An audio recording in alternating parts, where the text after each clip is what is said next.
Patients కొందరు సడన్‌గా కాళ్ళలో ఓవర్‌నైట్ వాపుతో, రెడ్‌నెస్‌తో ప్రెజెంట్ చేస్తా ఉంటారు.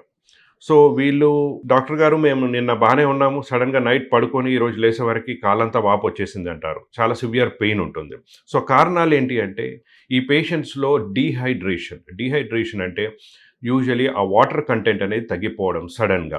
సో, ఇది ఏ కారణాల వల్ల అవుతుంది అంటే లాంగ్ ట్రావెల్ హిస్టరీ అంటే మనకు 1, 2 రోజుల ముందు లాంగ్ జర్నీ చేసిన వాళ్ళలో, లేకపోతే డీహైడ్రేషన్ అనేది మళ్ళీ ఎక్కువ మోషన్స్ అవ్వడం వల్ల, లేకపోతే వామిటింగ్స్ అవ్వడం వల్ల, ఆల్కహాల్ ఇంటేక్ ఎక్కువ అవ్వడం వల్ల ఈ డీహైడ్రేషన్ అనేది అవుతుంది. అయినప్పుడు ఈ డీవీటీ అంటే కాళ్ళలో ఉండే బ్లడ్‌లో వాటర్ కంటెంట్ తగ్గిపోవడం వల్ల విస్కాసిటీ అనేది అంటే చిక్కదనం అనేది పెరిగి బ్లడ్ అనేది క్లాట్ అవుతుంది. చిక్కగా అయిపోయి క్లాట్ అవుతుంది. దీన్నే మనం డీవీటీ అంటాము. అంటే యూజువల్లీ కాళ్ళలో వస్తుంది. దీన్నే డీవీటీ అంటాము. Deep vein thrombosis. సో, ఈ బ్లాక్ అనేది అయినప్పుడు సర్క్యులేషన్ అనేది ఆగిపోతుంది. అంటే వచ్చే బ్లడ్ వస్తుంది. బట్ వెయిన్‌లో రివర్స్ వెళ్ళాల్సిన బ్లడ్ అనేది బ్లాక్ వల్ల ఆగిపోవడం వల్ల కాళ్ళలో స్వెల్లింగ్ అనేది వచ్చేసి, టైట్‌నెస్ వచ్చి, రెడ్‌నెస్ వచ్చేసి, పెయిన్ అనేది సివియర్‌గా ఉంటుంది. సో, ఇది డీవీటీ. సో, దీనివల్ల కాంప్లికేషన్స్ ఏమన్నా ఉన్నాయి అంటే చాలా కాంప్లికేషన్స్ ఉన్నాయండి. సో, డీవీటీ అనేది అక్యూట్ ఎమర్జెన్సీ. దీన్ని మనం వెంటనే ట్రీట్మెంట్ చేసుకోవాలి.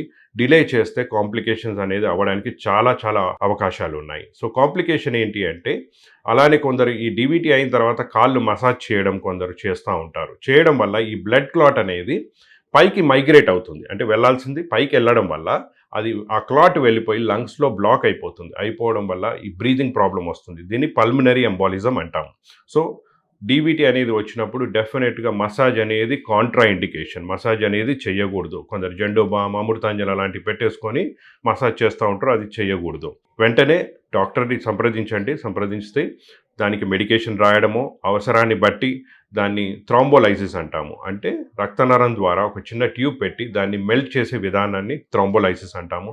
లేకపోతే థ్రాంబెక్టమీ అంటాము. అంటే చిన్న ట్యూబ్ వేసి ఆ బ్లడ్ క్లాట్‌ని సకౌట్ చేస్తాము.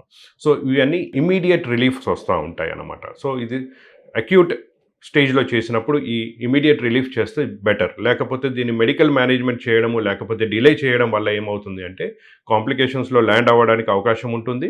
తర్వాత కాంప్లికేషన్స్ కూడా అవ్వడానికి అవకాశం ఉంటుంది. మనకి నాన్ హీలింగ్ అంటే పుండ్లు అవ్వడము, తర్వాత నాన్ హీలింగ్ అల్సర్స్ అవ్వడము, తర్వాత రెడ్‌నెస్, స్కిన్ అనేది డ్రై అయిపోవడము ఇవన్నీ అవుతా ఉంటాయి. పిగ్మెంటేషన్ వస్తుంది, నల్లబారుతుంది. సో, కాంప్లికేషన్స్ అవుతా ఉంటాయి. మెడికల్ మేనేజ్‌మెంట్ డిలే చేయడం వల్ల ఏమవుతుంది అంటే పేషెంట్‌కి లాంగ్ టర్మ్ మెడికేషన్ తీసుకోవాల్సిన అవసరం వస్తుంది. అంటే ఒక 6 నెలల నుంచి సంవత్సరం వరకు కూడా ఈ ట్రీట్మెంట్ అనేది చేయాల్సి వస్తుంది. అండ్ ఇది చేసినా కానీ నియర్ నార్మల్ అనేది ఎప్పుడు కాదు. సో, ఈ డీవీటీ అనేది వచ్చినప్పుడు డెఫినెట్‌గా డాక్టర్‌ని సంప్రదించండి. చాలా అక్యూట్ ఎమర్జెన్సీ ట్రీట్మెంట్ అండి ఇది.